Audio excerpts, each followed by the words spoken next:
kibanza yale mema, yakumbuke yale mema aliyoyatenda kwenye maisha yako. Reka wibuke bijya byiza yakoze mu buzima bwawe. Meimba yeye ni mema Baba. Turaririmba tuvuga ngo wewe uri mwiza data. Hebu inua basi sauti yako useme ule wema wake. Reka uzamure ijwi ryawe uvuge bijya bwiza bwiwe. Hebu sema wema wa Bwana kwenye maisha yako. Reka uvuge ibyiza by'Imana mu buzima bwawe. Yale yote ambayo unayoona ni mwema, ni mema ambayo amekutendea. Bijya byose ko ari byiza n'ubundi Imana yakugiriye. Unaweza ukayatamka kwa sauti yako. Urashobora kwivuga n'akanwa kawe. Na Yesu wewe ni mwema sana. Mwami Yesu uri mwiza cyane. Tunakushukuru Mwokozi. Turagushimiye Mucunguzi. Wema wako haupimiki.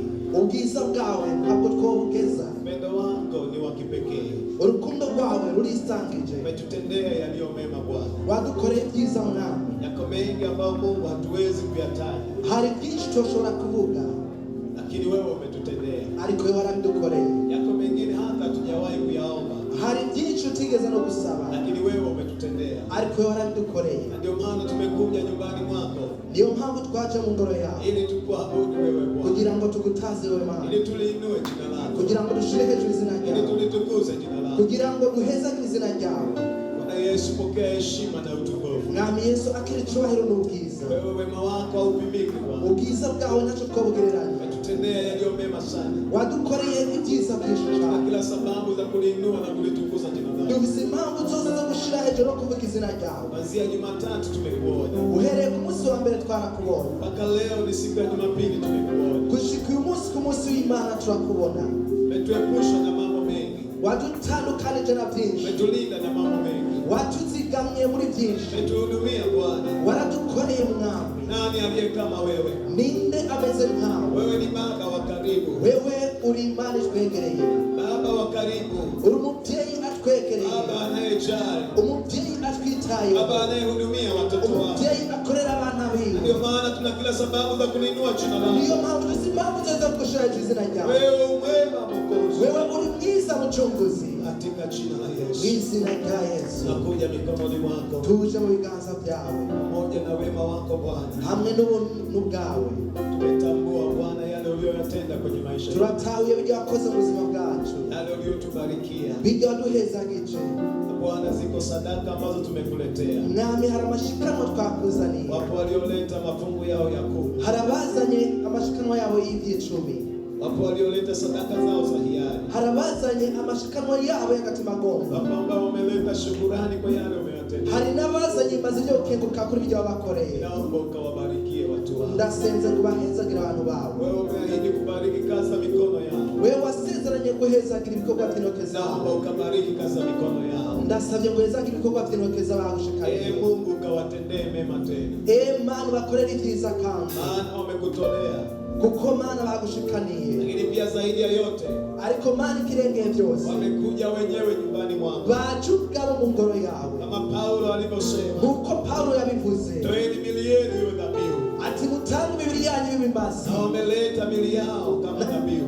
Nabo bazanye imibiri yabo nk'ibimazi. Wamekuja wenyewe nyumbani mwako. Baje ubwabo mu ngoro yawe. Naomba ukabariki maisha yao. Ndasabye ngo uhezagire ubuzima bwabo. Naomba ukayalinde na kuyatunza maisha yao. Ndasabye ngo bagwanire kandi ubarinde. Asante mfalme wa falme. Urakoze mwami w'abami. Ni kwa jina la Yesu Kristo. Ni mu izina rya Yesu Kristo. Naomba na kuamini. Nisabye kandi nizeye. Amen. Amen. Amen. Makofi tena mengi kwa Bwana Yesu. Amashukani menshi kwa Mwami Yesu. Amen. Asante sana praise and worship team. Naomba tuchukue nafasi zetu. Murakoze cyane umugwe gutazira reka nabe yige mu byo bibanza byanyu. Bwana Yesu asifiwe. Umwami Yesu abwe cyubahiro. Hebu mgeukie jirani yako mwambie karibu nyumbani mwa Bwana. Reka uhindukire mugenzi wawe mubwira ati kaze mu ngoro y'Imana. Asante sana. Urakoze cyane. Bwana Yesu asifiwe. Umwami Yesu abwe cyubahiro. Kama uko pamoja na mimi nataka nione mikono. Nyimba uri kumwe nanje ndashaka kubona ibiganza. Amen. Amen. Mungu awabariki. Imana ibahezagire. Basi fungua pamoja na mimi. Reka uzingurane nanje. Ende moja kwa moja kwenye neno la Mungu. Twihuse tuje mu ijambo ry'Imana. Lakini kabla sijaenda kwenye neno la Mungu, naomba askofu wetu wa Jimbo la Kusini asimame basi. Simsahau mzee wetu aweze kutupungia mkono. Ariko ntaravuga ijambo ry'Imana mwongere wacu hariya ibakamba na mutsengero. Amen. Amen. Fungua pamoja na mimi katika kitabu cha Ufunuo sura ile ya 3 na mstari wa 1 hadi ule wa 6. Zinguro nanje mu gitabo cy'Ibyahishuriwe Yohana igice cya 3 umurongo wa mbere kugeza kwa 6. Kama kinavyoitwa Ufunuo, basi tuweze kufunuliwa leo kwenye hiki kitabu cha Ufunuo. Nkuko igitabo cyitwa Ibyahishuriwe, natwe uyu munsi dushobore guhishurirwa ku byanditswe byo muri iki gitabo. Sio kitabu kilichofunikwa, watu wengi wanaogopa kukisoma kitabu hiki. Ntabwo ari igitabo gihishijwe, abantu benshi baratinya gusoma igitabo. Ni kitabu kilichofunuliwa. Ni igitabo cyahishuwe, hakijafunikwa. Ntabwo cyakugawe. Basi tusome. Reka dusome. Na kwa malaika wa kanisa liloko Sardi andika, haya ndiyo anenayo yeye aliye na hizo roho 7 za Mungu na zile nyota 7. Na yajua matendo yako, ya kuwa una jina la kuwa hai, nawe umekufa. Uwe mwenye kukesha, ukayaimarishe mambo yaliyosalia yanayotaka kufa, maana sikuona matendo yako kuwa yametimilika mbele za Mungu wangu. Basi kumbuka jinsi ulivyopokea na jinsi ulivyosikia, yashike hayo na kutubu. Walakini usipokesha, nitakuja kama mwivi, wala hutaijua saa nitakayokuja kwako. Lakini unayo majina machache katika Sardi, watu wasioyatia mavazi yao uchafu, nao wamekwenda pamoja nami hali wamevaa mavazi meupe, kwa kuwa wamestahili. Yeye ashindaye atavikwa hivyo mavazi meupe, wala sitalifuta kamwe jina lake katika kitabu cha uzima, nami nitalikiri jina lake mbele za Baba yangu na mbele ya malaika zake. Yeye aliye na sikio na asikie neno hili ambalo Roho ayaambia makanisa. Turasoma ku murongo wa mbere ngo, kandi wandikire umumarayika w'ishengero ry'Isarudi atufise impemu ndwi z'Imana n'inyenyeri ndwi, aravuga ibi ngo, ndazi ibikorwa byawe, kuvuga kuri muzima ariko uruwapfuye. Gira ube maso, ukomeze ibigisigaye bigira bipfe, kuko ata bikorwa byawe nabonye bisozewe imbere y'Imana yanje. Niwibuke rero ingene wakiriye kandi wumvise, ubyitondere wihane. Nuko rero nutaba maso, nzoza nk'igisuma, nawe ntuzomenya igihe nzokubira. Ariko ufise amazina makeya y'Abisarudi batanduje impuzu zabo, nibo bazogendana nanje bambaye impuzu zera, kuko bibabereye. Unesha azokwambikwa atyo impuzu zera, kandi sinzosibanganya izina ryiwe mu gitabo cy'ubugingo namba. Kandi nzokwatura izina ryiwe imbere ya Data n'imbere y'abamarayika biwe. Uri n'ugutwi niyumve ico mwemu abwira amashengero. Amen. Amen. Amen. Jamani wote tuseme amen. Bene data twese tuvuge amen. Amen. Amen. Hebu soma wote ule mstari wa 6. Reka dusome twese ujya murongo wa 6. Yeye aliye na sikio na alisikie neno hili ambalo Roho ayaambia makanisa. Uri n'ugutwi niyumve ico mwemu abwira amashengero. 1, 2, 3.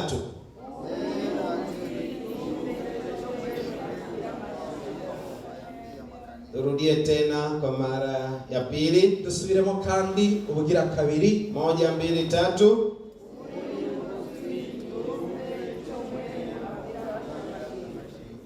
Amen. Amen. Leo nitakwenda kuzungumza chini ya kichwa cha ujumbe kinachosema kutunza viwango vya kiroho vya kimungu.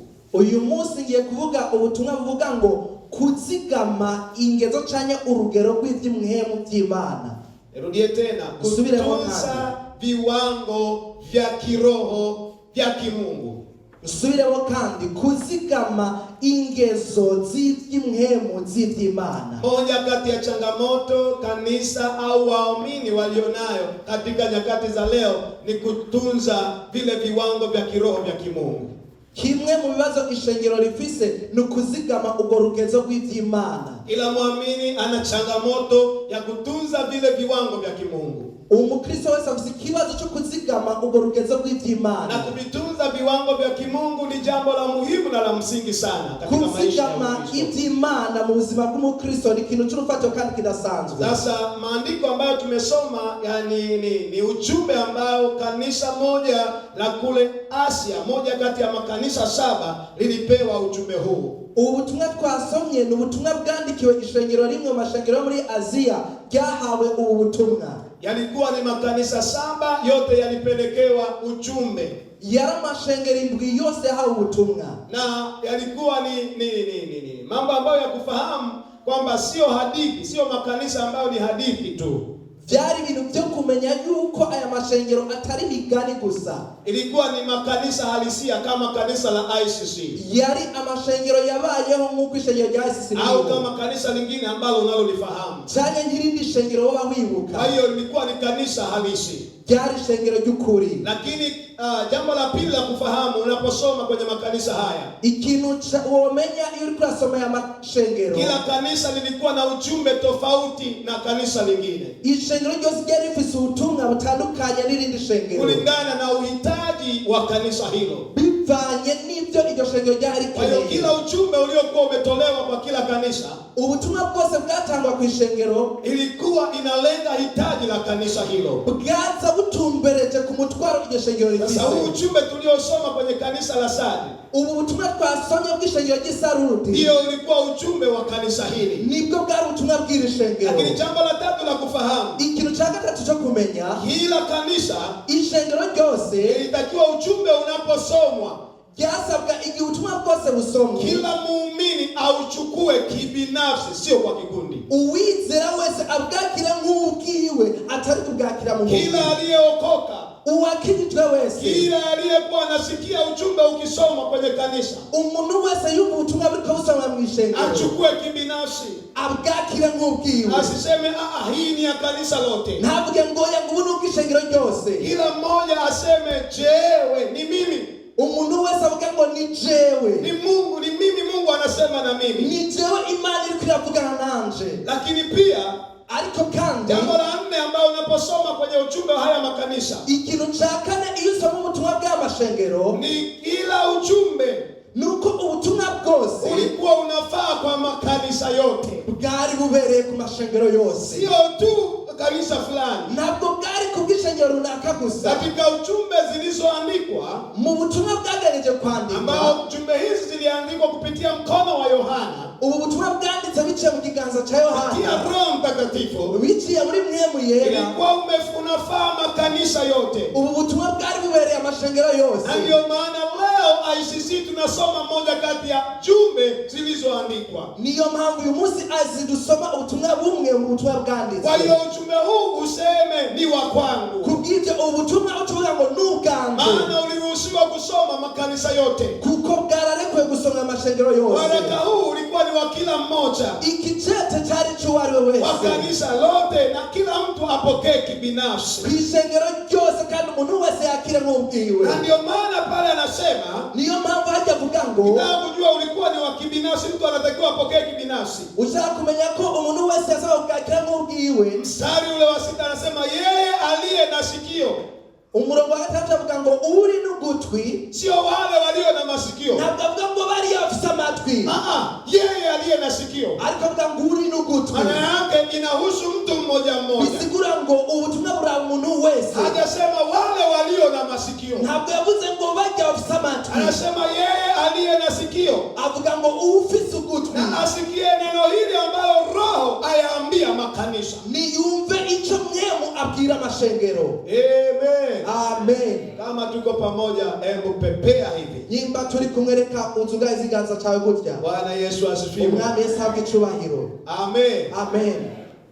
Wangapi wanajisikia vizuri kuwepo ICC? Banga biyumva neza kwa bari muri ICC. ICC ni chuo kidogo. ICC ni shuri rito. Amen. Amen. Bwana Yesu asifiwe. Umwami Yesu ahabwe icyubahiro. Ni chuo kidogo cha Biblia. Ni shuri rito ya Biblia. Once you get out from here, ibyo turonkera hano, utakapotoka hapa, uvuye hano, una uwezo wa kuhudumia kanisa. Urafise uburenganzira bwo gukorera ishengero. Amen. Amen. Una uwezo wa kufundisha wengine. Urafise ubushobozi bwo kwigisha abandi. Nimesema mambo mangapi? 4. Navuze ibintu 4. Makanisa halisia na mashengero ariho y'ukuri, lakini kila ujumbe kandi ubutumwa bwose ilikuwa kulingana na hitaji la kanisa hilo. Bwari bukwiranye n'umutwaro w'iryo shengero rifise. Lakini kila ujumbe kandi ubutumwa bwose ulitakiwa kila mtu apokee kibinafsi. Bwasabwa ko umuntu wese abwakira nk'ubwiwe. Lakini pia ariko kandi jumbe zote zilizoandikwa kwa makanisa tofauti tofauti, ubwo butumwa bwose bwandikiwe amashengero atandukanye, ulifaa kila kanisa. Bwari bubereye ishengero ryose ryaryo ryose. La 5, icya 5, hali ya kiroho, ubuzima bw'imhemu ya makanisa yale 7 bwajya amashengero 7 ambao moja ilikuwa ni Sadi. Rimwe muri yo ryari ishengero ry'Isarudi ya wakati huo, muri kiriya gihe ndiyo hali ya kiroho nibwo buzima bw'imhemu ya makanisa yetu sasa, bwa mashengero yacu munsi. Wala usiseme ni yale, ntuvuge ngo yarariya oya, hali ya kiroho, ubuzima bw'imhemu, hali ya maisha yao ya kiroho, ubuzima bw'imhemu yabo ya nyakati zile bwa kiriya gihe ya makanisa yale 7 yari amashengero 7 ya haya ambayo tumesoma moja wapo ni Sadi. aya twasomye rimwe muri yo kwari ishengero ry'Isarudi. Haya inatofautiana na hali ya kiroho ya makanisa yetu ya nyakati za leo, ntabwo bitandukanye n'ubuzima amashengero yacu umunsi ariko arabamo, na mpaka Yesu anarudi kuchukua kanisa, kushika n'igihe Yesu azogaruka gutora ishengero. haya yanatofautiana, ntabwo bizigira bitandukanye. kwa hiyo ni umakini wa kila mmoja, kubw'ibyo nukuba maso kuri umwe wese, kujitahidi kwa nafasi yake, kugira ngo umuntu wese agerageze pale anaposikia ujumbe wa neno la Mungu igihe yumva ubutumwa bw'ijambo ry'Imana na kufanya marekebisho, no kuja ahindura cyane akosora. Haleluya, haleluya. Bwana Yesu asifiwe. Umwami Yesu akicubahiro. Kuna andiko moja limenitisha sana, hari cyanditse kimwe cyane ubwoba cyane, lile la kwanza bijya rya mbere. Anasema na yajua matendo yako, aravuga ngo ndazi ibikorwa vyawe, ya kuwa una jina la kuwa hai, kufise izina rya rurangirana, nawe umekufa kandi warapfuye. Sasa ni kanisa la Sadi, ni shengero ry'Isarudi, ni washirika, n'abakristo, ni waumini, n'abizera, watu wanaoita Yesu, n'abantu bitirwa Yesu, ni watu wanaomtaja Yesu, n'abantu bavuga Yesu. lakini Yesu anaona, ariko Yesu nawe arabona, anasema ndakufahamu, aravuga ngo ndakuzi, nakujua, ndakuzi matendo yako, ndazi ibikorwa vyawe, namfahamu kila mtu, ndazi umuntu wese, matendo yake nayafahamu, ibikorwa vyiwe ndabizi. Sasa anaposema kwa malaika wa kanisa fulani, igihe yavuze ngo ku malaika w'ishengero runaka, maana yake ni message ilitumwa kwa mchungaji, bisigura ngo n'ubutumwa bwahawe umwungere, asome mbele ya washirika, hama ubwo butumwa abusome imbere y'abakristo, kila mshirika asikie, umukristo wese avyumva. Sasa na mchungaji na vile yeye alikuwa anashangaa, kandi nibaza ko n'umwungere bwiwe yaratanga, nina watu ndafise abantu wanakuja kanisani, abantu baza mu ishengero, na wapo kandi bariho, na nasoma huu ujumbe, hama cheso mu butumwa. Unafikiri siku hiyo ilikuwaje? Ucha wibaza ujya munsi byari bimeze gute? Mchungaji anasema nayafahamu matendo yako, umwungere agacavuga ati ndazi ibikorwa byawe, na usoma mbele ya watu, kandi ubutumwa busoma imbere y'abantu, una jina la kuwa hai, ufise izina rya rurangiranwa rizima, ile kanisa la Sadi bwana, uri muzima, uzwi ko uri muzima. Sasa utasiri vizuri. Asante kwa kufanya marekebisho. Bwana Yesu asifiwe. Umwami Yesu agicubahiro.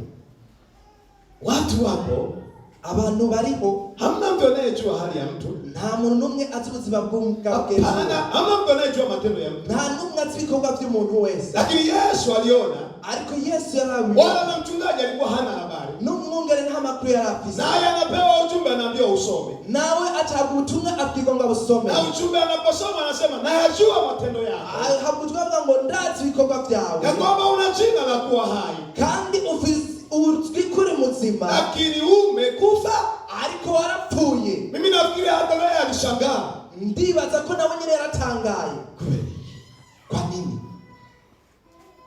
watu wapo abantu bariho na wanasikia. kandi barumva. Kanisa la Sardi, ishengero ry'Isarudi lilikuwa ni kanisa ambalo lilianza vizuri. ryari ishengero ryatanguye neza. Maisha ya washirika yalikuwa sawa kabisa. Ubuzima bw'abakristo bwari bumeze neza. Yalikuwa vizuri. Bwari bumeze neza. Walikuwa na bidii sana. Bari bafise umwete cyane. Na wanasema walikuwa ni mji mzuri. Kandi byavugwa ko cyari gisagara cyiza. Historia inasema akaze kavuga ilikuwa ni mahali penye movement za watu. Hari ahantu haruja n'uruza rw'abantu. Ingine labda ibindi sinzi naweza ikawa kama Bujumbura. Birashoboka ko hari Bujumbura. Kila mtu ana kitu chake cha kufanya. Umuntu wese arafise n'ivyo byo gukora. Ilikuwa ni mji mkubwa. Cyari gisagara kinini. Na kanisa lilianza kandi ishengero ryatanguye na likawa vizuri sana. Rirakura neza. Walikuwa ni watu wa kiroho. Bara abantu b'imwemu. Lilikuwa kanisa lenye uhai. Ryari ishengero rifise ubuzima. Nimesema nirudie tena. Navuze ngo reka nsubiremo. Ninaposema kanisa unasema jewe. Hebu tuseme wote. Jewe. Ishengero ucuvuga ati mimi. Tuseme wote. Jewe. Kanisa. Jewe. Kanisa. Jewe. Amen. Amen. Sio hii jengo. Ntabwo ari inyubako. Ni jewe. Ni mimi. Nami nilimo. Naje ubwanje ndimo. Amen. Amen. Hallelujah. Hallelujah. Kwa hiyo ujumbe huu ni wa kwangu. Kubw'ibyo ubutumwa n'ubwanje. Nirudie tena.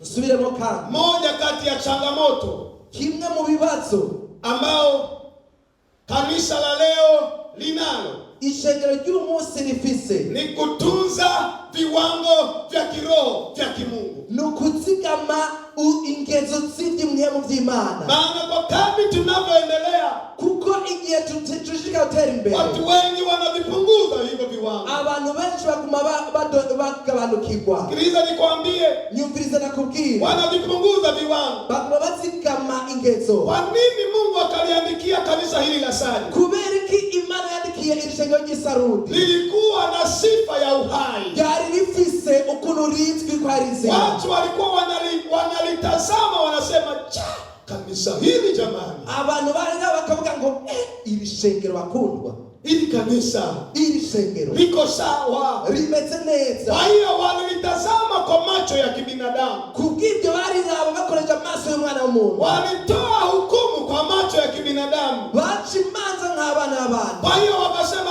kanisa hili liko hai.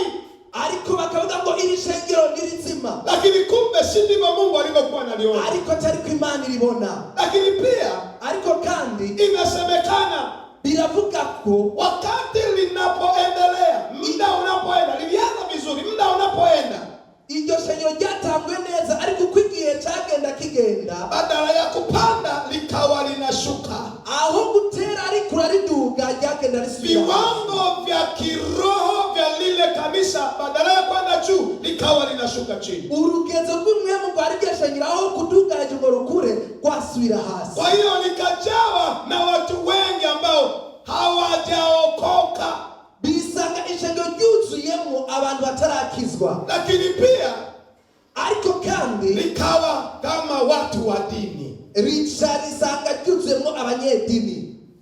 Amimradi naingia naitanishwa na kanisa fulani. Ndinjira nitirikwa ishengero runaka. Lakini pia liliruhusu dhambi. Ariko kandi iryo shengero ryahaye ikibanza icyaha. Na dhambi zisizotubiwa. Kandi ibyaha bitatugwa. Dhambi isiyotubiwa ni hatari. Ibyaha bitihanye ni kibazo. Dhambi ya siri. Icyaha cy'imwemu cy'ubwihisho. Hata mchungaji alikuwa hajui. N'umwungere ntabwo yarazi ibyo byaha. Alikuwa hajui. Nawe nyine ntabwo yarabizi. Anaona watu wanakuja kanisani. Yabona abantu baza mu ishengero. Wanaingia binjira Jumapili kuimana. Kama walikuwa na ibada za seri walikuwa wanakuja kwenye seri. Simba bari bafise amiga maserire baraza maserire. Hakuna aliyekuwa anajua. Nta numwe yarabizi. Hakuna aliyekuwa anajua. Nta numwe yarazi. Sema kanisa alikuwa hajui. Abajena barabwivyo bari babizi. Maisha ya watu. Ntabwo bari bazuze hali ya kiroho ya kila mmoja. Ubuzima bw'imwemu bw'umwe wese. Hamna mtu aliyekuwa anajua. Nta numwe yarabizi. Wengi mambo yake. umuntu wese akora ivyiwe. Mimi nafikiri kila mtu alikuwa anajiona hapa ni sawa. Je, ndibaza umuntu wese yavuga ngo je ndabona ko bimeze neza. Lakini kumbe ariko jicho la Bwana Yesu ijisho ry'umwami Yesu linaona mahali mwanadamu asipoona. ribona ahantu umwana w'umuntu atabona. Amen. Amen. Linaona mpaka kwenye kilindi cha moyo. Rirabona hariya ibwina mu mutima. Mpaka kule ndani. Gushika hari ndani. Lija pesi kutambua hata mawazo. Riroroshe no kumenya n'ivyiyumviro. Linajua nia ya kila mmoja. Rirazi ivyiyumviro by'umwe wese. Mchungaji wa ile kanisa hakuwa anajua. Umwunge w'iryo nabwo yarabizi. Viongozi wa ile kanisa walikuwa hawajui. Abarongozi b'iryo nabwo bari babizi. Lakini Yesu aliona. Ariko Yesu yarabibona. Amen. Amen. Nani anasema Yesu ananiona? Ninde avuga ngo Yesu arambona? Anasema ananiona mpaka kule moyo. Avuga ngo arambona na hariya mutima. Anaona nia yangu. Arabona ivyiyumviro byanje. Haleluya. Haleluya. Tushushe mikono yetu. Reka tumanure ibiganza byacu. Sasa nikawa najaribu kufikiria. Hama nagerageje kwiyumvira. Ni nini tatizo basi? Mbega ni kibazo kihe? Watu walikuwa wanakuja kanisani. Ko abantu baza mwishengero. Kama tulivyo hapa. Huko tulinga. Wanaingia kanisani. Bakinjira mwishengero. Huwezi kutambua. Ni washobora kumenya. Kwamba nani ambaye kiroho amekufa? Ninde mbega amaze gupfa mu buryo bw'imwere? Nani hayupo hai? Ninde atari muzima? Lakini Yesu anatambua. Ariko Yesu yaramenya. Tatizo lilikuwa ni nini? Ikibazo cyari iki? Tatizo la kwanza nililoliona. Ikibazo cha mbere nabonye. Ilikuwa ni dhambi za siri zisizotubiwa. Hari ibyaha byagizwe ibanga bitihanwa. Nafanya dhambi. Urakora icyaha. Nobody knows you. Nta numwe abizi. Hakuna naye kuona. Nta numwe yakubonye. Na yajua matendo yako. Ariko ndazi ibikorwa byawe. Lakini mchungaji hayajui. Ariko umwungere ntabyazi. Hakuna anayejua. Rafiki yako hajui. Umugenzi wawe ntabyazi. Hajui. Ntazi. Hakuna mtu aliyekuwa anajua wale watu. Nta muntu umwe yarazi bajya abantu. Lakini tatizo walikuwa nalo. Ariko ikibazo bari bafise. Hakuna tatizo kubwa linaloshusha viwango vya kiroho isipokuwa ni dhambi, tena za siri. Nta kibazo kindi kihari gishobora kugabanya urugezo rw'imwemo atari ibyaha. Viwango vya kiroho vinashuka. Urugezo rw'imwemo ruragabanuka. Kupuuzia, kudaha agaciro, kutokuwa na toba ya kweli, kubaho udafite isengesho ry'ukuri katika maisha yako, mu buzima bwawe. Dhambi inarudia. Icyaha kigaruka. Na wapo wengi wanaanza vizuri. Hari benshi batangura neza. Maisha yao ya kiroho wanaanza vizuri sana. Ubuzima bwabo bw'imwemo bagatangura neza. Lakini wakati wanavyoenda, ariko uko bashishikara batera miaka inavyosonga, uko imyaka iyo badala ya kwenda hivi yanaanza kushuka. Aho kuduga bakuma basubira hapo. Baada ya kuruhusu, aho guha ikibanza dhambi za siri, bagaha ikibanza ibyaha byo mwibanga ambazo zisizotubiwa, ibyaha bitatugwa. Kanisa la Sadi, ishengero ry'Isarudi, sio la ICC. Ntabwo ari ishengero ryo muri ICC, ni la Sadi. Mwambie jirani yako ni la Sadi. Mubwire mugenzi ati ni ishengero ry'Isarudi. Sio la ICC, ntabwo ari ishengero ryo muri ICC, ila ni la Sadi. Ariko ni ishengero ry'Isarudi. Dhambi isiyotubiwa, ibyaha bitihanwa, siri, ibanga, dhambi ya siri. Ichacho hamna mtu anayemuona mtu mwingine, nta muntu n'umwe yigeze kubona, lakini Yesu, ariko Yesu aliona, yarabibonye. yeye hafichwi, we ntacyo bamunyegeza, akaiona, arabibona. Nikajaribu kufikiria, ndagerageza kwiyumvira nini kingine, mbega ni kindi giki. Ilikuwa ni kupuuzia mambo muhimu ya kiroho, nukudaha agaciro ibintu by'agaciro by'imhembo, kupuuzia mambo muhimu ya kiroho, nukudaha agaciro ibintu by'agaciro by'imhembo. Pengine watu hawa, ahandi aba bantu, watu wa Sadi, waumini wa Sadi, abizera b'Isarudi, wakati walipoanza imani yao, igihe batangura kwizera, walipookoka, igihe bakizwa, walikuwa ni watu wa kujifunza neno la Mungu, bari abantu bigije ijambo ry'Imana. Biblia ilikuwa ni pete na kidole kwao. Biblia baragendana nabo. Walikuwa wanasoma kibinafsi neno. Barisomera ubwabo ijambo. Walikuwa wanajifunza kama kikundi neno la Mungu. Bariga mu migwi ijambo ry'Imana. Wengine walikuwa wanafika kwenye Bible study. Ahandi nabo barazarumiga Biblia. Lakini kwa kadri muda ulivyokuwa unaenda, ariko ku mwanya washishikara ugenda utera imbere, hakuna aliyekuwa na muda wa kusoma kibinafsi neno la Mungu. Hageze igihe bisanga tanu mabisonga. Kwa hiyo wakaanza kupuuzia mambo ya kiroho. Batangura kwima agaciro ibintu by'imwemu. Neno la Mungu, ijambo ry'Imana. hakuna anayesoma nta numwe yiga ijambo asoma ijambo ry'Imana kibinafsi. yisomera ubwiwe. Hakuna mpango wa kujifunza neno. Nta muntu agira urutonde rwo kwiga ijambo ry'Imana. Hakuna mpango wa kusoma kibinafsi neno la Bwana. Nta rutonde rwo kwisomera wenyine ubwiwe ijambo ry'Imana. Inawezekana zamani walikuwa nao. Birashoboka ko kera bari bawufise. Walikuwa na hamu ya kusoma neno la Mungu. Bari bafise inyota gusoma ijambo ry'Imana. Kujifunza neno la Mungu kwenye maisha yao. Kwiga ijambo ry'Imana mu buzima bwabo. Lakini nikajaribu tena kufikiria. Ariko ndagerageza kandi kwiyumvira. Inachosababisha kiroho kishuke. Gishobora gutuma umuntu akoroka mu buzima bw'imwemu. Pengine watu hawa ikindi aba bantu walikuwa wazuri kwenye maombi wakati huo. Mwico gihe bari abantu beza amasengesho. Walikuwa wanaomba. Barasenga. Walikuwa na hamu ya kuomba. Bari bafise inyota ya gusenga. Lakini kwa kadri muda unavyoenda, ariko ku mwanya washishikara kwicuma, hamu ya maombi inaondoka ndani mwao. Inyota y'amasengesho yabakuwemo. Shauku ya kuomba. Inyota ya gusenga. Hakuna mtu anayeomba tena. Ishaka ryo gusenga riragenda nta numwe yasenga. Pengine walikuwa wanajaa kweli kweli kwenye maombi. Ahandi baruzuzwa by'ukuri mu masengesho. Lakini ikitangazwa maombi, ariko havutswe amasengesho, Jumapili wanajaa, kuw'Imana baruzura. lakini maombi yakitangazwa, ariko igihe batangaje amasengesho, wanakuja watu 5. hata haza abantu 5. Wanaona ni hali ya kawaida. Bakabibona nk'ibisanzwe. Nyakati za leo tuna shughuli nyingi. Iki gihe dufise ibikorwa byinshi. Na visa vikorwa vingi cyane. Tuna shughuli nyingi sana. Familia inanisubiri. Umuryango urandindiriye. Masomo yananisubiri. Amashuri arandindiriye. Sijui mume ananisubiri. Sinzi umugabo arandindiriye. Mke ananisubiri. Umugore arandindiriye. Biashara yangu inanisubiri. Uruganda rwanje rurandindiriye. Masengesho lini? Maombi jari. Waliona ni kawaida kwenye maombi bado kwenye maisha yao. Babonye ibisanzwe mu buzima bwabo. Wakaendelea kushuka. Bashishikara kusubira hasi. Mtoto ananisubiri. Mtoto ananisubiri. Umwana arandindiriye. Waliona ni kawaida. Babona nk'ibisanzwe.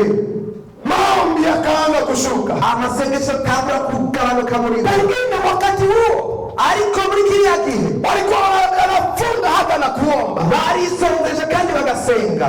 Wanajitoa kwenye maombi ya kufunga na kuomba. Baritanga amasengesho yo kwisongesha no gusenga. Wanakuwa na ratiba zao za kibinafsi. Bari bafise urutonde rwabo. Wanaweka ratiba ya kuomba. Bari bashinze urutonde rwabo rwo gusenga. Wengine walikuwa wanasema siku hii mimi nitafunga na kuomba. Ahandi baravuga ngo uyu munsi ngenzo kwisongesha kandi senga. Lakini kwa kadri siku zilivyoenda, ariko ku minsi yashishikara gutera imbere.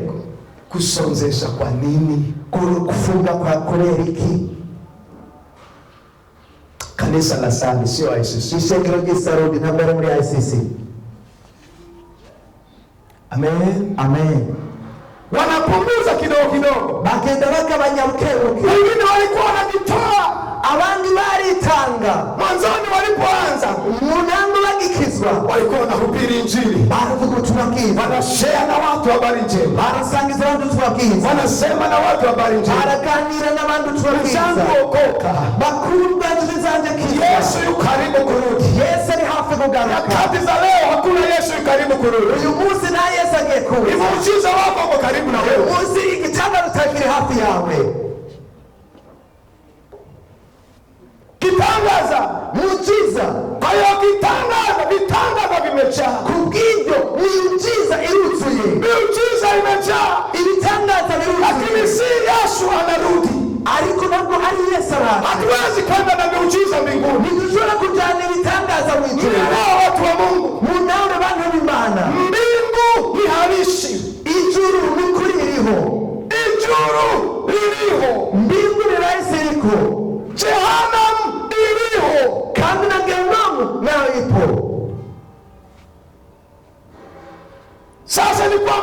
wa Mungu. Kubwiye kana ubwire muntu w'Imana. Watu hawa wasadi wakajisahau. Aba bantu b'Isarudi bariyibagiye. Wanakimbizana na mambo ya duniani. Baca bitwararika iby'isi. Na unajua ule mji ulikuwa ni mji wa matajiri. Urazi kijya gisagara cy'abatunzi. Utajiri sio dhambi.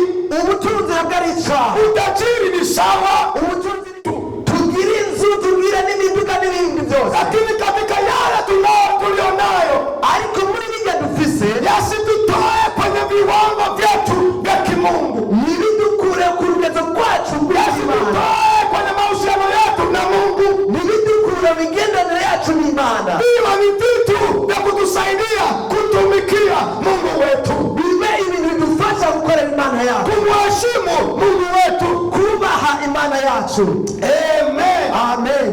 Pengine walikuwa wazuri kwenye ahandi bari beza mu gutanga. Kwenye utoaji. Mu gutanga. Inawezekana. Birashoboka. Lakini kwa kadri muda unavyoenda, ariko ku mwanya agenda kwiyicuma, pengine mafundisho ya vinyoma yakaingia.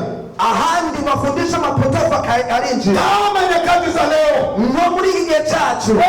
Ukitanga unamtangia mchungaji. Ukitoa unamtolea umwungere. Unamtolea mchungaji. Uhaye umwungere. Na mafundisho ya vinyoma. Mafundisho mapotofu. Anasema fungu la 10 la Agano la Kale. Abarakambira ngo gutanga icumi n'ibyo mu isezerano rya kera. Kuna ahadi ngapi za Agano la Kale? Hari amasezerano ngayo mu isezerano rya kera. Watu wanazichukua. Abantu benshi baravyakira. Basi tuseme tusiache zote. Tuvuge ati byose turabihevye. Usibebe yote ya Agano la Kale. Usibebe ahadi yoyote ya Agano la Kale. Nutwaye isezerano rimwe ryo mu isezerano rya kera. Inawezekana watu hawa biragaragara abantu walikuwa wako vizuri, bameze neza, walikuwa wana support injili, barashikira ubutumwa, wakisema jamani tunafisa ikigorane, wakavuga ati wene ndio tuna mkutano cha habari njema, igikorane cy'ubutumwa. Walikuwa tayari kutoa sadaka zao, biteguye gutanga amashikano yao, kutoa sadaka yao kwa ajili ya huduma ya injili, gutanga amashikano yao ku bikorwa cy'ubutumwa bwiza. Kama ICC, muri ICC tunafise envelope, tunazo bahasha kwa ajili ya kusapoti injili, kubwo gushikira ubutumwa bwiza. Muulize jirani yako, mara ya mwisho kutoa sadaka ya umishoni na uinjilisti ni lini? Baza mugenzi ati umunsi wa nyuma rero utangira ko ishikano ryawe rya misoro ubutumwa bwiza ryari. Pengine walikuwa wazuri, abandi bari beza. Hapa ni pazuri. Aha ni heza. Hata na mimi nakumbuka vile tumeanza huduma ya umisheni na uinjilisti. Kuko naje ndibuka igihe dutangura igihugu cha misoro vuga butumwa. We used to give a lot of money. Kwatanga amafaranga menshi. But as the time goes, ariko ku mwanya guma wegera imbere, they have forgotten even their envelope. hari nabibagiye n'amabahasha yabo. They have forgotten even their promises. hari nabibagiye n'amasezerano y'ibyo basezeranye. He promised God basezeranye Imana at the end of the month, atukukwezi kuzogenda guhera, I will give this amount of money for mission and evangelism. nzohora ntanga aya mafaranga mu gisata cya misoro vuga butumwa. Nitatoa kiasi hiki, nzotanga amafaranga nuko. But today, ariko uyu munsi even 5 people, n'abantu batanu nani bariho wanaotoa hawafiki hata 5. abantu batanga uyu munsi ni bashika 5. Inawezekana sadi nao ilikuwa hivyo hivyo. Biragaragara yuko n'Isarudi byari bimeze. Walianza kupuuzia mambo, batangiye kugenda basuzugura ibintu, kuyapuuzia, kutabiha agaciro, kidogo kidogo, buke buke, tunda moja linadondoka, kamwe gakoroka. Hajiulizi kwa nini, nibibaza ati kubera iki, kwa nini sifanyi, kubera iki nabikora, nilikuwa nafanya, narabikora, nilikuwa natumikia Mungu wangu, narakorera Imana yanje, nilikuwa na shauku, nilikuwa naenda hospitalini, nari mfise ishaka naja mu bitaro kuombea wagonjwa, gusengera abagwayi, lakini sasa mbona siendi? ariko kubera iki ubu ntagenda? Na hao ilikuwa ni hivyo hivyo, nabo byari uko. nilikuwa na shauku ya kumleta mtu kwa Yesu, nari mfise ishaka yo kuzana umuntu kuri Yesu, ibada ikitenda na changamka, amiga tangajijwe narabyihutira, na changamka haraka haraka, narabinezererwa n'ingoga, najisikia vizuri kwenda kuabudu, nimva neza kuza amiga, lakini muda unapoenda, ariko kumwanya ushishikara imbere, hamu ya kuabudu ina linaondoka. ishaka ryo kuza mu makoraniro riravaho. Uende kuabudu usiende kuabudu, hakuna kinachokuambia leo hujaenda kuabudu. Uta mu makoraniro utagenda nta kintu kikubwira cyo munsi wagiye mu makoraniro. Kwa hiyo makoraniro yanayotajwa hapo sema hayo hayanihusu mimi. Kwa hiyo wakati ibada zinatangaziwa tugatega bidinda jewe. Mambo madogo madogo, ibintu bito bito. Mimi nasema ni mbweha wanaoharibu midhabibu. Ndavuga ngo ni utugebwe twonona imizabibu. Inaharibu mizabibu ya watu wa Mungu. Twonona imizabibu y'abantu b'Imana. Sasa ni nani anayeona hiyo mbweha? Ninde abona iyo mbwebwe? Anayeona ni Yesu na wewe. Uyibona ni Yesu na ubwawe. Ni Yesu na mimi. Ni Yesu na jewe. Viwango vyangu, urugezo kwanje vya kiroho vy'imwemu vipoje, bimeze gute?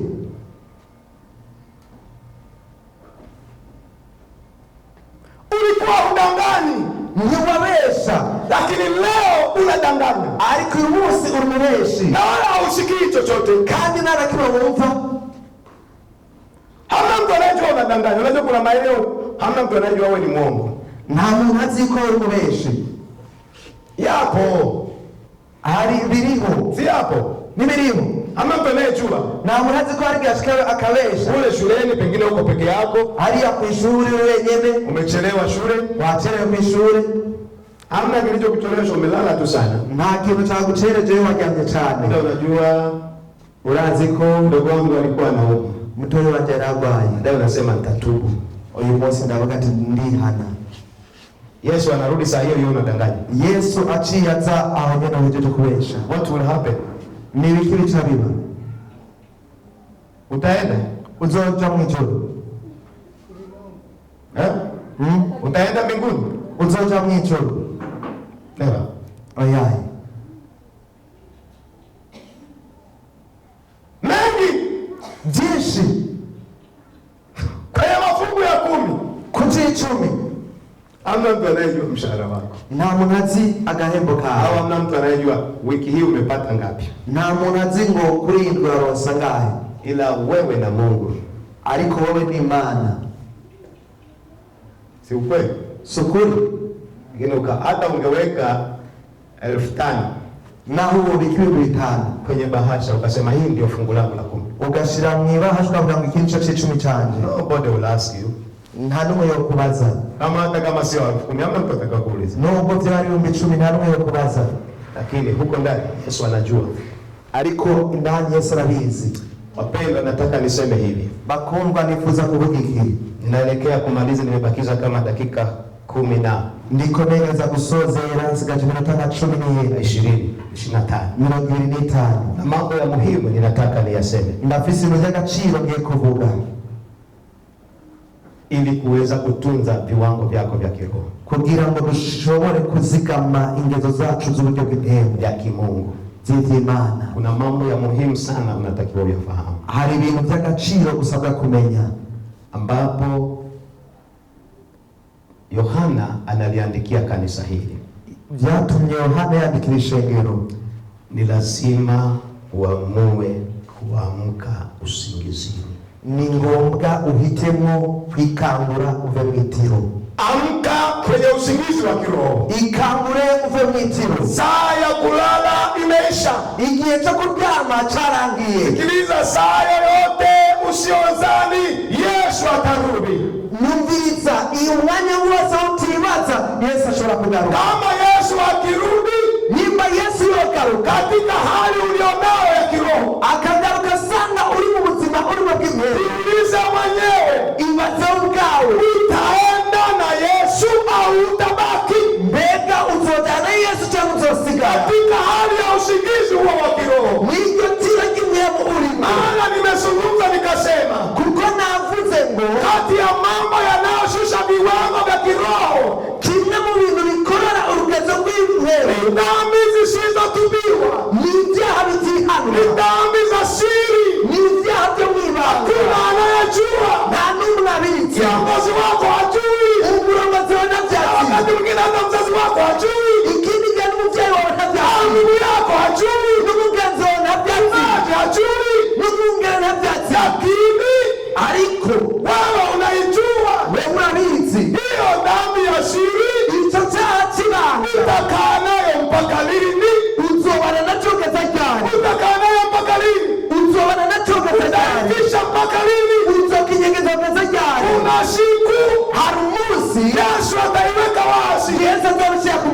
nataka nikwambie, ariko reka nakubwire, wakati wa kuamsha roho yako, iki ni gihe cyo gukangura imwemu yawe, kusema hapana, ukugira ngo oyaye, mimi niishi na hii dhambi, birakwigana banyu n'iki cyaha, kwa nini nibaki nayo, kubera ikino, kubera n'iki cyaha, kubera ikino nisikaa vizuri na Bwana, kubera ikino bana neza n'Imana. ndio wanadamu wanaweza kaniona, nibyo abana banaweza kumva, kuhudhuria kanisani, ndaza muliga kama kanisa la Sadi, no mwishenyo gisarudi, anasema una jina la kuwa hai, kandi avuga ngo ufise izina rigana kuri muzima. walikuwa wanaonekana nyumbani mwa Bwana, baragaragara mu ngoro y'Imana, kama huyu mtu ameokoka, akabona ati uyu muntu by'ukuri huyu mahusiano yake na Mungu yako vizuri, uyu muntu imigenderanire n'Imana imeze neza. nataka nikwambie, ariko ngomba nakubwira, fika wakati, fika mahali, shika hano ambao si lazima wakuone, atari ngombwa ko bakubona. hapana, oyaye, wewe na Mungu wako, wewe n'Imana yawe, yeye ni shahidi wa maisha yako. wewe niwe chama na cyuzura bwawe. Haleluya, haleluya. unafanya maamuzi ya dhati, ugaca ukora amahitamo yawe, utabaki kwenye hali hiyo mpaka lini? uzavuga ubuzima bwese ryari? Utabaki kwenye hali ya kujitahidi mpaka lini? uzavuga ubuzima bwo kugerageza kugera ryari? Ya kujifunika funika mpaka lini? unawinyegeza nyegeza w'ibinda kugera ryari? I'm telling you, brothers and sisters, ndakubwira mwene wacu mushikanje uri hano, hear the word of God. umva ijambo ry'Imana, Sikia neno la Bwana. umviriza ijambo ry'Imana. Roho aliambia kanisa, nyemu icabwira amashengero, amka, ikangure. haleluya, haleluya.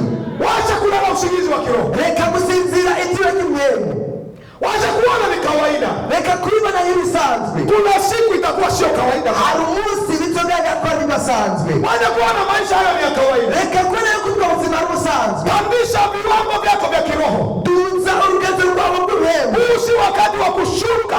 usi umwanya wo gukoroka ngo ukigwe. oyaye, Naomba mnielewe kanisa, ndabasaba munawuramisha. huu si wakati wa viwango vyako kushuka. uyu si wo mwanya wo urugezo rwawe rw'ubuhemu ugabanuka. Huu ni wakati wa kuinua viwango vyako vya kiroho. uyu ni umwanya wo kuduza urugezo rwawe Wakati wa kumwambia Bwana, ni umwanya wo kubwira Imana ati mwami, nimejichunguza, nakwisuzumye, nimejichunguza. nakwisuzumye. Ndio wananiona nakuja hapa kanisani, nibyo barabona ko ndamwishe, mchungaji ananiona nipo kanisani, ubundi arabona ko ndamwishe, lakini mahusiano yangu na wewe ariko imigenderanire yanjye nawe sio mazuri. ntabwo ari myiza. Sitaenda mbinguni sinzoza mu ijuru kwa sababu ya kuja kanisani. kubera ko nza mu makoraniro. I'm telling you, ndakubwira, sitaenda mbinguni sinzoza mu ijuru kwa sababu ya kuwa mchungaji. kubera ko ndi umwungere. Utaenda mbinguni nzoza mu ijuru kwa sababu ya kuja kanisani. kubera ko nza mu makoraniro. Nitaenda mbinguni nzoza mu ijuru kwa sababu ya mahusiano yangu na Mungu kubera imigenderanire yanjye n'Imana yako vizuri. imeze neza. Nimeikimbia dhambi, narahunze icyaha, nimeiacha dhambi, nararetse icyaha, nimeamua kumwishia Mungu. nahisemo kuba ubuzima bw'Imana. Ndipo nitaiona mbingu. ibyo byo tubambona ijuru. Amen. amen. Huo ndio ukweli. uko niko kuri. Amua kukaa mguu sawa hitamo guhagarara neza wene mbele za Bwana. imbere y'umwami. Usipokaa sawa, mutahagarara neza, kuna siku Yesu atakuaibisha. hari umunsi Yesu azokumara amazi. Unajua anavumiliaga, uraza arihangana. hata hapa anasema na wewe, nubwo ari kuvuga nawe kama alivyosema na kanisa la Sadi. nubwo avuga n'ishengero ry'Isarudi, Anasema na watu, aravugana n'abantu. unajifahamu kibinafsi. uriyitiro bwawe, Amka, ikangure, kwenye usingizi, uve mu itiro, usingizi wa kiroho. itiro ry'ubwemu. Amen. amen. Jina la Bwana libarikiwe. izina ry'umwami rihezagirwe. Haleluya. haleluya. Jambo la pili, icya kabiri, jambo la pili icya kabiri ni imarisha yale mambo yanayotaka kufa. komeza bijya bigira bipfe. Tumesoma pale kwenye ile misali, twasomye hajya kuri ya mirongo, mstari ule wa pili, kujya murongo wa kabiri, uwe mwenye kukesha ukayaimarishe mambo yaliyosalia yanayotaka kufa. gira ube maso ukomeze ibigira bipfe. Kwenye kanisa hili kuna vitu bado vilikuwa vinaonekana. Mwili shengero yetu rwagaragara. Inawezekana labda kuja kanisani vilikuwa vinaonekana, bado vipo. Biraboneka neza ko kuza mu ishengero byaragaragara ko bikihari.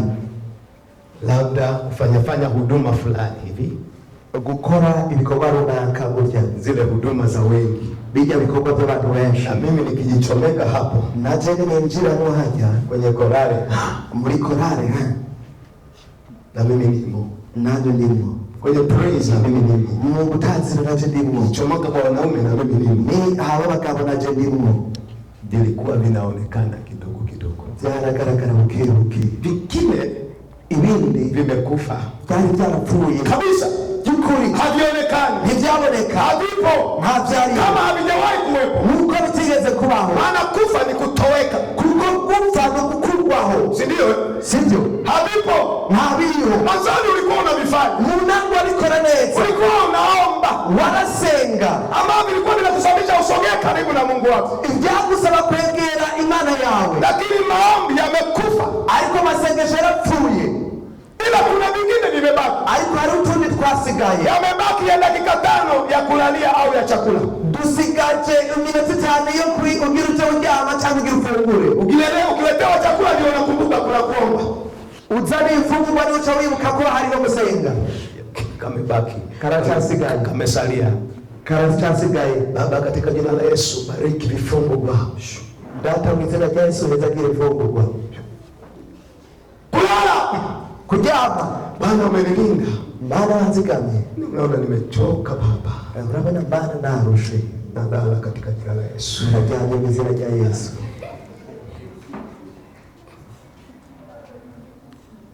Nyakati za leo mitume na manabii ni igihe avugishwa, wamewarahisishia watu, abavugishwa n'intumwa barohereje abantu. nataka kulala, ngomba kuryama, chukua maji, tora mazi kwenye kitanda, ku gitanda. Wanamtoa Mungu katikati ya watu, bakuye Imana mu bantu. Mungu anapenda kuongea na watu wake. Imana yifuza kuganira n'abantu bayo. Mungu hawezi kuongea kwenye maji. Imana inashaka kuganira n'abantu bicaye mu mazi. Mafundisho ya vinyoma, mafundisho mapotofu. Maji na Mungu wapi na wapi? Amazi n'Imana bihuriye hehe?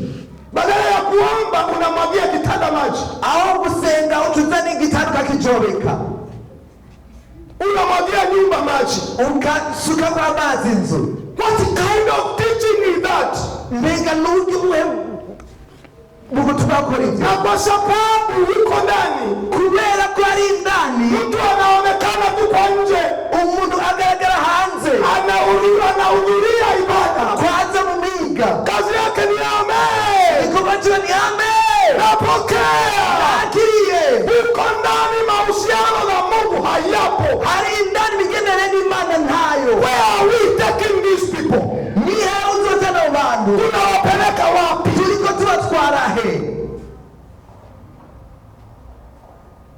Hapana, oyaye, tuamke, twikangure. kama maombi yako, nimba masengesho yawe yalikuwa ni dakika 5 maombi ya kuombea chai chakula, yarayi nimezitane gusengera chai cyangwa ibyo gufungura, maombi ya kulalia, amasengesho yo kuryama, anasema yaimarishe, avuga ngo yakomeze. nenda 15 dakika, ugende ku minota 15, nenda 30, duka kuri 30, nenda ni saa, duka ku isaha. imarisha yakomeze yale yaliyokufa, komeza bijya byapfuye, yale yanayotaka kufa, bijya bigira bipfe, yale yaliyokufa, bijya byapfuye. nenda kwa Bwana, kenda ku mwami, piga magoti, ufukame, umwambie Bwana, umubwira ati mwami, ninakuja mbele zako, naje imbere yawe, nimekukosea, naragucumuye, ninatubu, ndihanye, na toba yako iwe ya kweli, kandi n'isengesho ryari ry'ukuri. utaondoka, uzovaho yakiwa yanaanza kuzaliwa, bitambiye kubyagwa. wacha kupuuzia, reka kubisuzugura, wacha kukaa na dhambi za siri, reka kubana ibyaha byo mwibanga. dhambi ya siri inakula kama ukoma, ibyaha byo mwibanga bijyana nk'umurembe, utavumilia, uzokwihana, uzokwihangana, mwenye ukoma utavumilia, umunyamibembe azokwihangana. lakini nashangaa pua inadondoka. ariko uzotangara izuru ryamaze koroka. Dhambi ya siri ni kama ukoma, icyaha mwibanga ni nk'umubembe, inakula, irajyana. kuna siku itaanikwa, kuna siku itaanikwa. hari umunsi izoja ku mugaragaro. Kwa hiyo amua kuwa sawa. hitamwo guhagarara neza. Ujumbe wa leo, ubutumwa bw'uyu munsi ni kutunza viwango vya kiroho vya kimungu, ni ukuzigama ingezo zacu z'iby'imwemu z'ivy'Imana. usishuke uvipandishe. ntumanuke ariko bizamure uduze. Amen. Amen. Bwana Yesu asifiwe. umwami wese agicuranga. Haleluya. Amen. Haleluya. Amen. Haleluya. Amen. Jambo la tatu, icya gatatu, kumbuka jinsi ulivyopokea ibuka igihe wakizwa na ulivyosikia. ibuka ibyo wakiriye n'ibyo wumvise. Ulipokeaje wokovu mara ya kwanza? wakiriye gute agakiza irya mbere? Jinsi ambavyo ulivyokuwa na bidii ya mara ya kwanza, ukuntu wari ufise umwete igihe cya mbere. kumbuka hizo nyakati. ibuka ibyo bihe. Zikumbuke tu hizo nyakati. ibuka ibyo bihe. Na anawaambia kumbuka ni wapi? arabwira ati ibuka ni hehe. Alafu ukatubu. hamuce wihana. Wapi umekosea? ni hehe wacumuriye. Kwa nini umefika kwenye hali uliofika? kubera iki ugeze mu buzima urimo. Kwa nini umefika hapo ulipofika? kubera iki uri aho uri. Kumbuka. ibuka Ni wapi? ni hehe. Wengine kabla hawajapata kazi, abandi igihe batari bwaronka hawajapata shughuli za kufanya, bataronka ibyo gukora, walikuwa na bidii kwa Mungu. bari bafise umwete w'ivy'Imana. Usiseme jambo, nuvuga ikintu, ni wao wa kwanza. nibo baboneka ubwa mbere. Wasisikie kwamba kuna hiki cha kufanya kwa ajili ya Bwana, nibumve ko ari ibyo gukora bw'umwami. lakini sawa wamepata kazi, ariko igihe baronka akazi, isingizio, ivyitwazo, nafatiriwe cyane, nimeshikiliwa sana. kazi si mbaya, nielewe. akazi kagari kabi mu ntahure, Na tunataka kazi, kandi twifuza kuronka tunaomba akazi, watu wapate kazi. kandi dushaka baronka akazi. Kazi inayovunja mahusiano yako na Mungu, that's the problem. ariko akazi kaza konona imigenderanire yawe n'Imana, cyo ni kibazo. Kazi isikutawale, utawale kazi. akazi nikabuganza ariko uganza akazi. Franga isikutawale, utawale franga. amahera ntakuganza ariko yaganze. Amen. Amen. Nirudie tena. Subiremo kandi, Pesa isikutawale, amafaranga ntakuganza, ikakuondoa kwa Mungu wako. niyakuganza zokura ku Mana yawe. Oh, oyaye, we need money, turakeneye amafaranga, but we need to control money. ariko twebwe dusabwa kuganza Not amafaranga yacu. money to control us. atari uko amafaranga ari yatuganza. Not money to separate us from our God. apana ko amafaranga atandukana n'Imana yacu. oyaye, No. oya, Pesa ni baraka. amafaranga n'umugisha. Basi ziwe baraka kote. kubw'ibyo amafaranga n'umugisha hose, Isiharibu mahusiano yangu na Mungu. niyona imigenderanire yacu n'Imana. Amen. Amen. Kumbuka ibuka hizo siku, icyo gihe, jinsi ulivyompokea Yesu. ukuntu wakiriye umwami Yesu. Kumbuka ibuka jinsi ulivyopata amani ulipompokea Yesu. ukuntu waronse amahirwe wakira Yesu. Wapi umekosea? hehe wananiriwe. Hakuna anayeweza kuona. nta n'umwe ashobora kubibona. Wanadamu wanaweza kukuona abana babo bashaka kubona kwa nje, hanze, lakini huko ndani ariko indani you know yourself. wewe ubwawe uriyizi, Na Yesu anakuona. na Yesu arakubona. Bwana Yesu asifiwe. umwami Yesu agucuranga. Wala usitake mchungaji akuone, nturondere ko umwongera kubona, Nataka Yesu akuone. ariko urondere ko Yesu akubona. Siku moja, siku ya Jumanne nilisema, ku munsi wa kabiri navuze, siku ya Jumapili, ku Imana Mungu anashughulika na nia navuze ngo Imana yitwararika icumbi cy'ubwira umutima w'umuntu, zile ambazo wanadamu haoni. bijya umwana w'umuntu atabona. Haone. Na ndicho kilichofanyika kwenye kanisa la Sardi. nico cabaye kw'ishengero ry'Isarudi. Kuna watu wengi wanaingia kanisani, haleluya. abona abantu benshi binjira mu ishengero, haleluya. Ile kanisa lina nguvu kweli kweli. rirya shengero rifise ubushobozi by'ukuri. Yule bwana anajitahidi kweli kweli. urya mugabo aritanga by'ukuri. Ghafla mchungaji anasoma ujumbe, gato umwongera acasoma ubutumwa, najua matendo yako, ndazi ibikorwa vyawe, una jina la kuwa hai, kandi ufise izina ry'ukuri muzima, lakini umekufa. ariko warapfuye. Kila mtu anashangaa, umuntu wese aratangara, nakufa. narapfuye. oya, Nitafahamu Anawaambia kumbukeni, niambia ati mwibuke vile mlivyo kwanza. uko mwari meze bwa mbere. Jambo la mwisho, icyanyuma, bakisha dakika 4. nsigaje iminota 4. Jambo la mwisho, icyanyuma, hakikisha jina lako wemeze ko izina ryawe linabaki kwenye kitabu cha uzima. kiri mu gitabo cy'ubugingo. Kila jina ukiokoka tu jina lako linaandikwa. Ukijijwe gusa izina ryawe cyandikwa. Jina lako linaandikwa ukiokoka. Izina ryawe ukijijwe cyandikwa. Katika kitabu hicho cha Ufunuo. Nicho gitabo cy'Ibyahishuriwe nyene. Ufunuo sura ile ya 20. Ibyahishuriwe igice cya 20.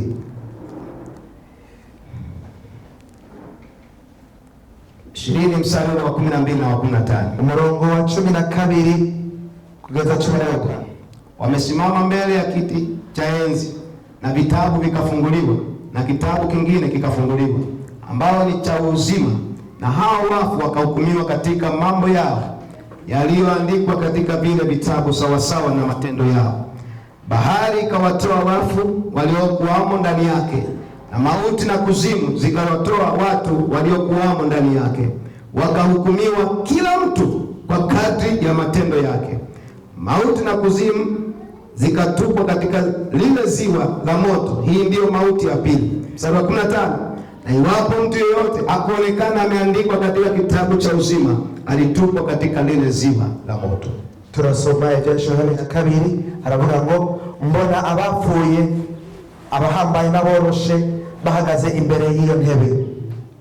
Ibitabo birazingururwa, kandi igitabo kizingururwa nico gitabo cy'ubugingo. Abapfuye bacirirwa imanza z'ibyanditswe muri ibyo bitabo zikwiranye n'ibyo bakoze. Ikiyaga kigarukana abapfuye bo muri cyo. Urupfu n'ikuzimu bigarukana abapfuye bo muri byo, bacirwa imanza zikwiranye n'ibyo umuntu wese yakoze. Urupfu na kuzimu batererwa muri cya kiyaga cyaka umuriro. Icyo kiyaga cyaka umuriro nicyo rupfu rwa kabiri. Kandi umuntu wese atabonetse ko yanditswe muri icyo gitabo cy'ubugingo atererwa muri icyo kiyaga cyaka umuriro. Amen. Ili viwango vyako utunze viwango vyako vya kiroho vya kimungu, kugira ngo ushobore kuzigama ingezo zawe z'iby'ubwenge z'Imana, ni kuhakikisha jina lako halifuti kwenye kitabu cha uzima. Usabwa kwemezwa yuko izina ryawe litahanagwa mu gitabo cy'ubugingo. Unajua majina yetu unapopiga magoti na kuokoka, jina lako huwa linaandikwa. Urazi igihe upfukamye uri kurakira umwami Yesu, izina ryawe cyandikwa. Ninajua wengi tumezoea injili ya baraka. Ndazi benshi twaramenye ubutumwa bw'umugisha kwamba Mungu akubariki, pokea gari, pokea nyumba. Navuga ngo Imana iguheza akiri modoka akiri inzu.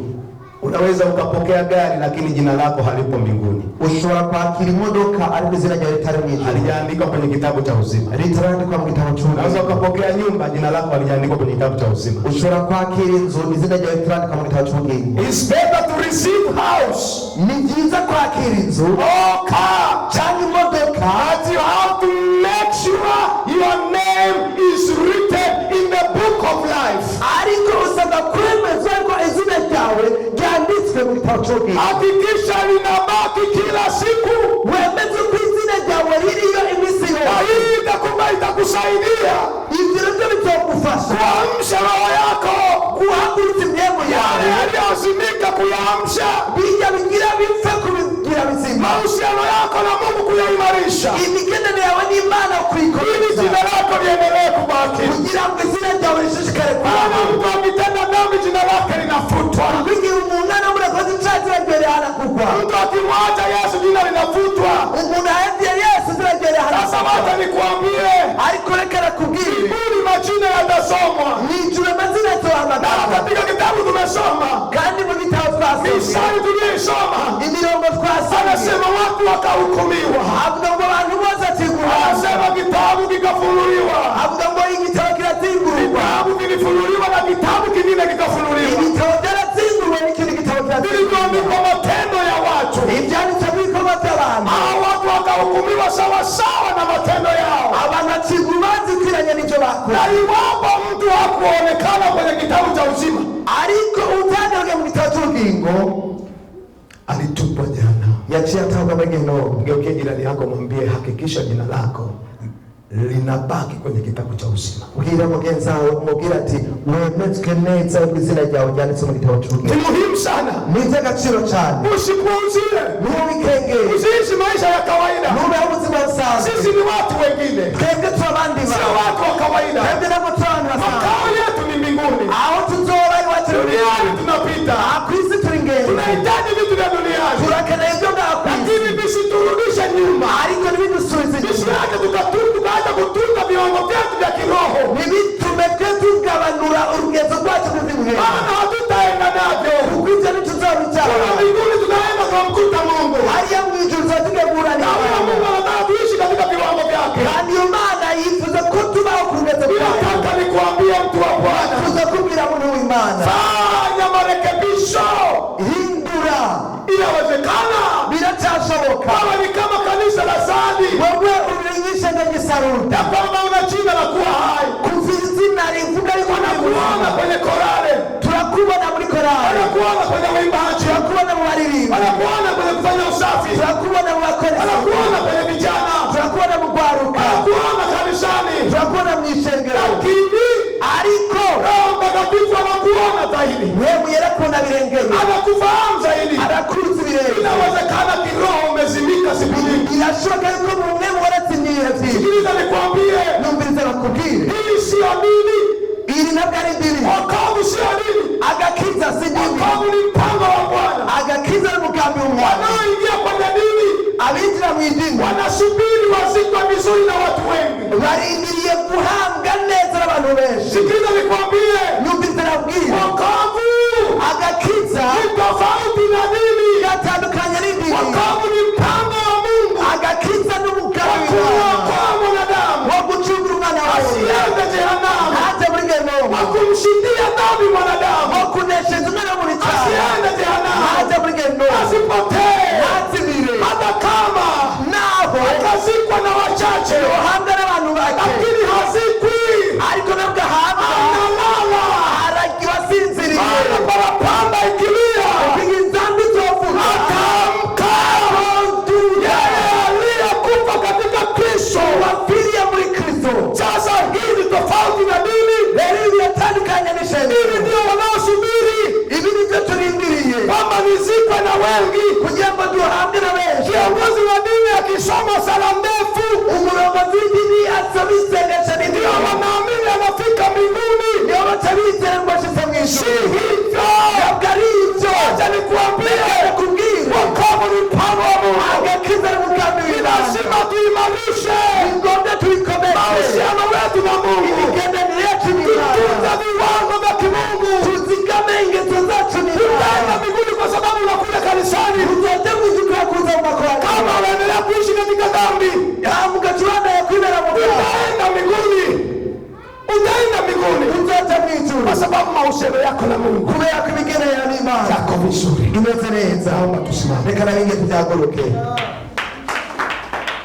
naomba tusimame watu wa Mungu. reka na binge tubyagukana Imana.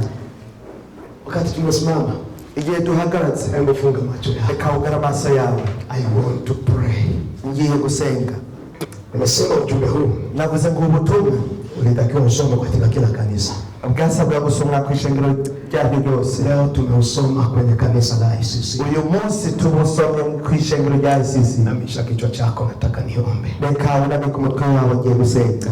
Wewe unajifahamu wewe uriyizi, na Yesu anakufahamu. kandi na Yesu arakuzi. Viwango vyako vya kiroho unafahamu. urugezo rwawe ubwizi bw'Imana uraruzi. Kuna mambo ulikuwa unafanya sasa uyafanye, hari ibintu wakora ariko ubutakibikora. yanashindikana. Wakati mwingine ni kwa sababu ya wale mbweha wadogo wadogo. birashoboka undi mwanya nitujya tubwebwe duto duto. Ni dhambi zisizotubibu, ni ibyaha bitihanwa, umekaa nazo muda mrefu sana, wabanye navyo umwanya munini cyane, inajirudia. biguma bigaruka. Lakini wacha nikuambie mtu wa Mungu, ariko reka nakubwire muntu w'Imana, Biblia inasema Bibiliya iravuga sasa ni wakati wa kuamka.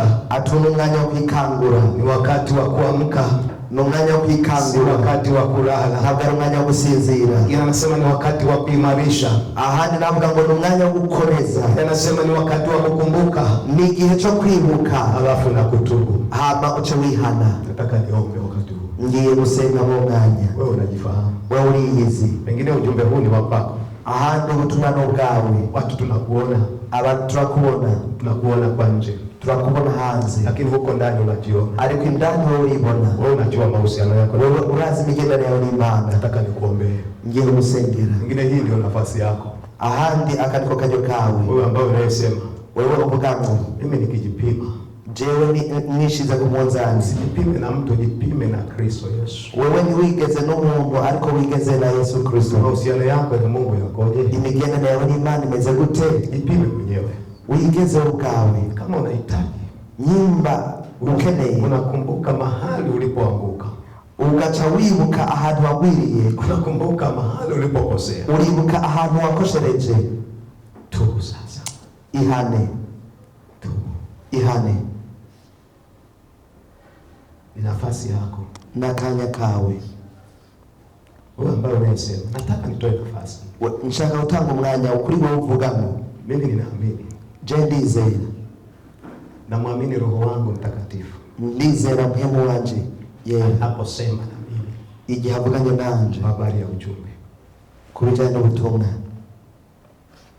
Kama ni wewe, nyimba ari wewe unahitaji kutengeneza maisha yako, ukaba ukeneye gutunganya ubuzima bwawe, kuna anayekujua nta n'umwe akuzi, ila Yesu anakuona. Ariko Yesu arakubona. Sogea mbele utengeneze kwa Mungu. Reka utere intambwe igera imbere utunganye n'Imana yawe kibinafsi. wewe ubwawe, wewe mwenyewe, wewe ubwawe unafahamu maisha yako, urazi ubuzima bwawe, na ukitengeneza leo, ni watunganya umunsi, usirudi tena, ntuzosubire kandi.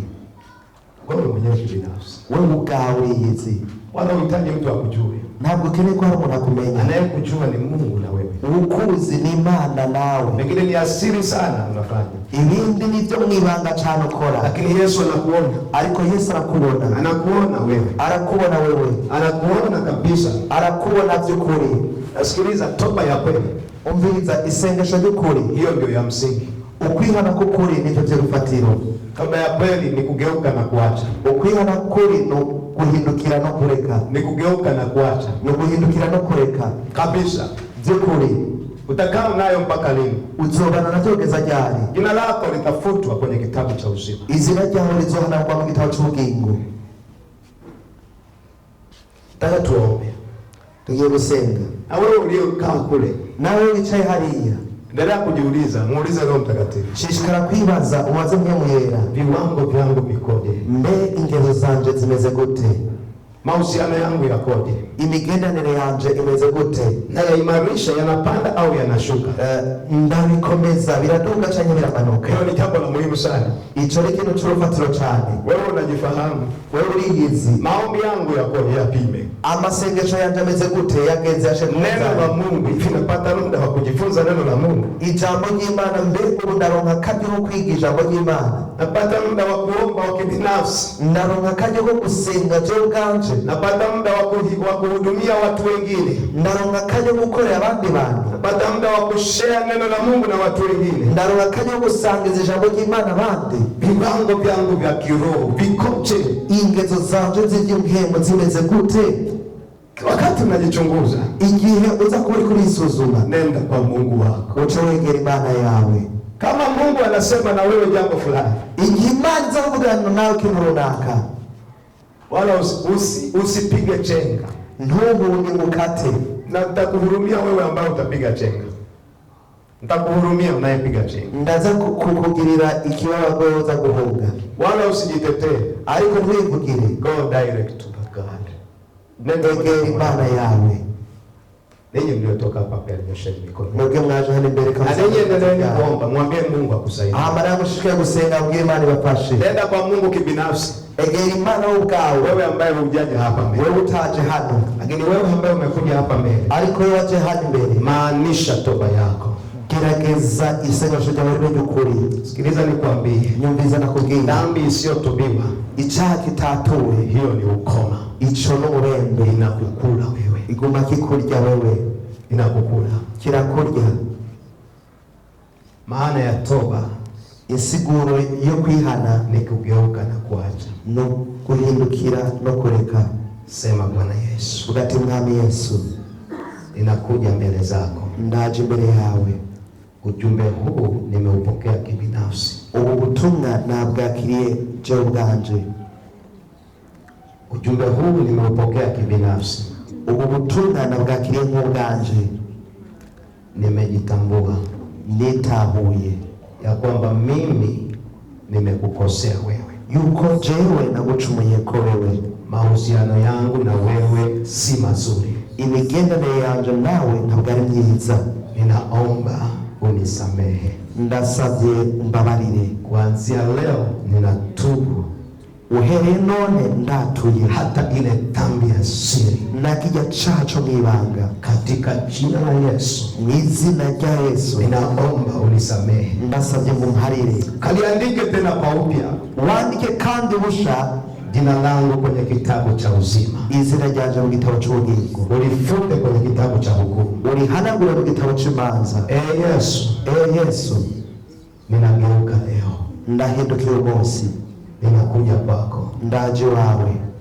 Uwe wa kwangu nami niwe wa kwako, uwe wanje nanje mbe wawe. Katika jina la Yesu Kristo, mu izina rya Yesu Kristo, ninaomba na kuamini. Nsabye kandi nizeye. Weka mkono mmoja kifuani, shika kiganza kimwe mu gikiriza, mwingine nyosha juu, ikindi cy'urutoza hejuru. Baba, katika jina la Yesu, data mu izina rya Yesu, watu hawa wamekuja mbele zako. Aba bantu baje mbere yawe, wewe ndiwe unawafahamu, wewe ni ubazi, na ujumbe huu wameusikia na wameuelewa, kandi ubutumwa babwumvise barabutahura, na ndio maana wamekuja mbele zako. Niyo mpamvu baje mbere yawe. Bwana, Mwami, naomba ukawarehemu, nasabye uragire imbabazi, ukasimame pamoja nao, uhagane nabo, katika jina la Yesu Kristo, izina rya Yesu Kristo. Yehova Mwokozi, Jehova Mchunguzi, ayaokoe maisha yao, uchungure ubuzima bwao, ukawashindie waneshereze kwa jina la Yesu Kristo, izina rya Yesu Kristo, ukawajaze na nguvu zako za Roho Mtakatifu, urutuze ubushobozi bwawe, ili wakaishi maisha ya ushindi, kugira ngo wawe ubuzima bwawe, katika jina la Yesu Kristo aliye hai. izina rya Yesu Kristo, maana wewe ni Mungu uliwaona, ukora imani wabona, na ndio maana ujumbe huu umekuja kwetu. Niyo mpamvu tuwagaje wacu. Asante Bwana Yesu, urakoze mwami, umewapokea kama watoto wako, wabakiriye nk'abana bawe, utatembea nao, kandi uzagendana nao, utawashika kwa mkono wako wenye nguvu, uraza kuwafatisha ukuboko kwako, kwa jina la Yesu Kristo aliye hai. Mu izina rya Yesu Kristo, naomba ukayainue na kuyabariki maisha yao, naomba uwasaidie kuyaimarisha Bwana mahusiano yao na wewe, ndasabye ubafashe gukomeza imigenderanire yawe nawe, katika jina la Yesu Kristo aliye hai. Mu izina rya Yesu Kristo, mkono wako wenye nguvu, ikiganza cyacu ukomeze, uwe pamoja nao, kibane nabo, katika jina la Yesu. Mu izina rya Yesu. Asante Mungu wetu wa kweli, urakoze Mana yacu, asante jemedari wangu, urakoze mwungere wanje, katika jina la Yesu Kristo. Mu izina rya Yesu Kristo, tunapopenda kuhitimisha ibada hii, kurangiza miga, Bwana Roho wako akatawale maisha yetu, kandi uvimo wagazuza wiki linaloanza Bwana, tugiye gutangura mwana, natangaza ni wiki la ushindi, natangaza kwa wiki la kuvitunza viwango vyetu vya kiroho na wewe, ni yo kuzigama ingero zacu z'impemu yawe, wiki la kuimarisha mahusiano yetu na wewe Bwana, ni yo gukomeza imigenderanire yacu nawe, kwa jina la Yesu Kristo aliye hai. izina rya Yesu Kristo. Asante Mwokozi wa ulimwengu, urakoze Mchunguzi w'isi, wabariki watu wako uzagira na abantu bawe, ukatembee nao, kandi ugendane kwa nabo, ajili ya utukufu wa jina lako, cyubahiro cy'izina ryawe, naomba na kuamini. asante nize, Amen. amen, Amen. amen. Mungu wa mbinguni awabariki. Imana yo mw'ijuru ibahezagire. Salimia aliye karibu na wewe, mtakie baraka za Bwana. Ramutsa uri mu ruhande rwawe, umwifurize imigisha y'Imana.